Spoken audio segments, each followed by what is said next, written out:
Hello guys, அஸ்ஸலாமு அலைக்கும். எல்லாருமே எப்படி இருக்கீங்க?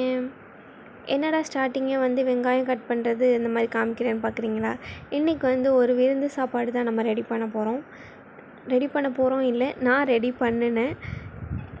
என்ன சாப்பாடு அப்படின்னு பார்த்தீங்கன்னா, இன்றைக்கான மெனு வந்து ரொம்ப ஸ்பெஷலாலாம் இல்லை, நார்மலாக பீஃப் பிரியாணி ஒரு சைடு, மட்டன் பிரியாணி, பீஃப் கறி வடை, இது தான் அன்றைக்காக பண்ணியிருந்தோம். இன்றைக்கி வந்து கொஞ்சம் குவான்டிட்டி அதிகம் அப்படிங்கிறனால கொஞ்சம் சரி வீடியோ பண்ணலாமே, லாங் வீடியோ எடுத்து ரொம்ப நாள் ஆகுது. ஷார்ட் சைடே போயிட்டோம். நம்ம லாங் வீடியோ எடுக்கிறதுக்கும் நமக்கு ஒர்க் அதிகமாக வீட்டில் இல்லாதனால நம்ம அந்தளவுக்கு விலாக்லாம் எடுக்கிறது கிடையாது. இன்ஷா அல்லாஹ் இதுக்கப்புறம் வந்து குட்டி குட்டி மினி விலாக்ஸில் நான் உங்களை வந்து எல்லாருமே கண்டிப்பாக மீட் பண்ணுவேன். ஃபர்ஸ்ட் வந்து மீட் வந்து கட் பண்ணிகிட்டு இருந்தேன்.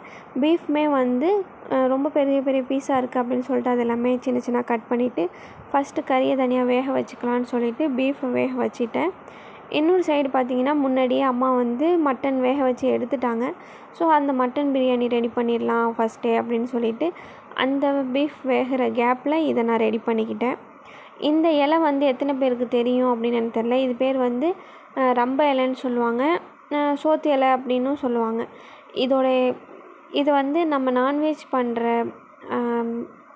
கோழி, அப்புறம் மட்டன், பீஃப் இந்த மாதிரி உள்ள இதுக்கு வந்து இது யூஸ் பண்ணுவாங்க. இது வந்து ரொம்பவே நல்ல ஒரு ஸ்மெல் தரும். கீ ரைஸ்லாம் பண்ணோம் அப்படின்னா அதில் போட்டால் இன்னுமே வாசம் அதிகமாக இருக்கும். இது யாருக்கெல்லாம் தெரியும் அப்படின்னு சொல்லிட்டு கமெண்ட் பண்ணுங்கள். தெரியல அப்படின்னா வந்து தெரிஞ்சுக்கோங்க. அதுக்கப்புறமே வந்து ஒரு சைடு மட்டன் பிரியாணியுமே நான் ஃபினிஷ் பண்ணி அது தம் போட்டு அதை எடுத்தாச்சு. ஓப்பன் பண்ணி பார்த்தேன், ரொம்பவே சூப்பராக வந்துருந்துச்சு.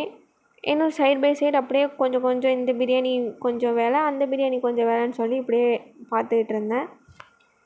ஏன் 2 பிரியாணி செய்கிறோம் அப்படின்னு சொல்லிட்டு கொஷின் இருக்கலாம்.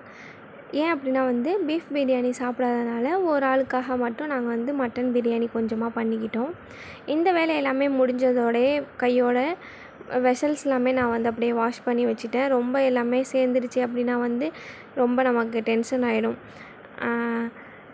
எல்லாத்தையுமே ஒன்றா போட்டு நம்ம வாஷ் பண்ணுறதுக்கு ரொம்ப இதாக இருக்கும், கஷ்டமாக இருக்கும் அப்படின்னு சொல்லிவிட்டு அது எல்லாமே வாஷ் பண்ணி முடிச்சுட்டு இன்னொரு சைடு வந்து அம்மா வந்து பீஃப் கறி வடை அது வந்து ரெடி பண்ணிகிட்டு இருந்தாங்க.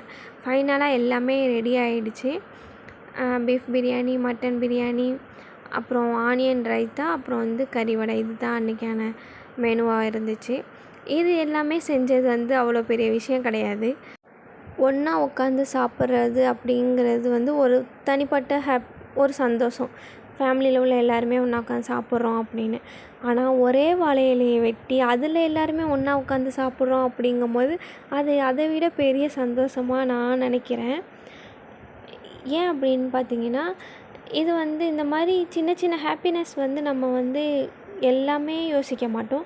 ஒரு சில இதை பார்த்தா மட்டும்தான் இந்த மாதிரி நம்ம பண்ணலாமே அப்படின்ட்டு இந்த மாதிரி பண்ணி சாப்பிடலாம், இந்த மாதிரி நம்ம வேறு டிஷ்ஷஸ் ட்ரை பண்ணலாம், ட்ரெஸ்ஸு இந்த மாதிரி போட்டுக்கலாம். இதெல்லாம் வந்து கொஞ்சம் எக்ஸ்பென்சிவாகவும் இருக்கலாம், இல்லை நம்மளால் வாங்க முடியாத அளவுக்கு இருக்கலாம்.